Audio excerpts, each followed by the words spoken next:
Let's talk about Sean Connery. I figured this would be interesting to talk about as he has just recently passed, and Sir Thomas Sean Connery was 007. I'll go out as far as to say, without Sean Connery in the world, I don't think we really need to worry about any more James Bond movies, especially now that we gotta figure out how to change gender and the skin color and proclivities of the character to make everybody in Hollywood happy. I think we can just let that fine character and the fine author just go into a peaceful repose. Sir Thomas Sean Connery was born in Fountainbridge, Edinburgh, Scotland, and he was definitely a Scot. I believe he was very, very anxious to see the Scots become independent and depart from the UK. He could be considered to be a Brexit fan, but we don't know that. He ended up living in the Bahamas, probably to get breaks on taxes, as other people have moved from the UK to the Bahamas. It was considered by most actors who've done the same a good break to get away from political and social issues. The reason that I bring it up is that one of the first color movies that I watched with my dad while he was still alive, way, way back, was a brand new film to hit television called Dr. No.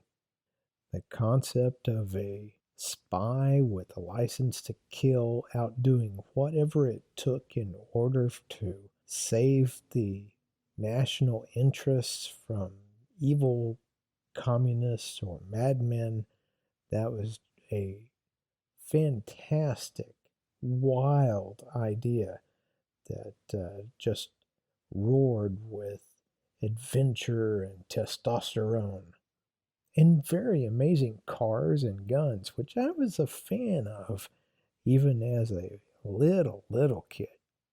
Remember that everything on TV, even when we got our new color TV, was largely black and white and consisted of cowboys and Indians. The guns and the horses and the stagecoaches were just fine to look at as tools of mankind, but to see that fantastic car that he drove in those high-speed chases, which unfortunately weren't that high speed. Now, as we look back, the film's obviously been sped to whatever frame rate to make it look like it's a big, fast car chase. Now look, if it's a United Artists picture, you've got to have a car chase, or it's just not going to work. Some of his bigger non-James Bond movies were all my favorites. The Untouchables, The Name of the Rose. Okay, I didn't watch The Name of the Rose. That was a girly movie. But I'm sure it was real good. Indiana Jones and the Last Crusade was just fantastic. At the time, we had some age gap, and he and his dad had some age gap, and it was very relevant to the natural humor of life as we were experiencing. And let's not forget the hunt for Red October. Oh my goodness. When Sean Connery walked out onto the bridge of that submarine, he was in fact the captain of that submarine. Although I think he killed a character representing Vladimir Putin. We'll have to get back to that another day.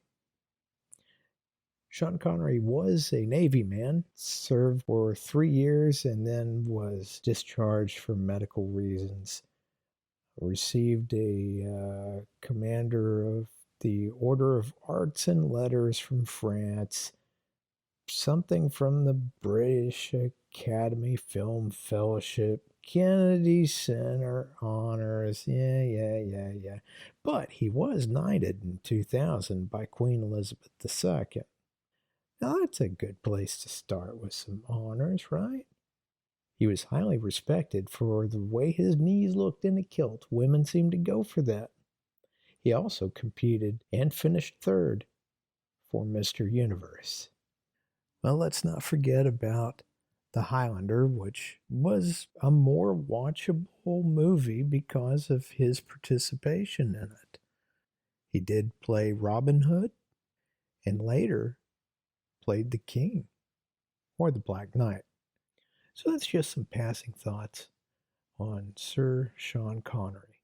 And funny, he played the character of Ian Fleming's real life adventures, most likely. We have our suspicions, as well as those of one of his first villains, Christopher Lee.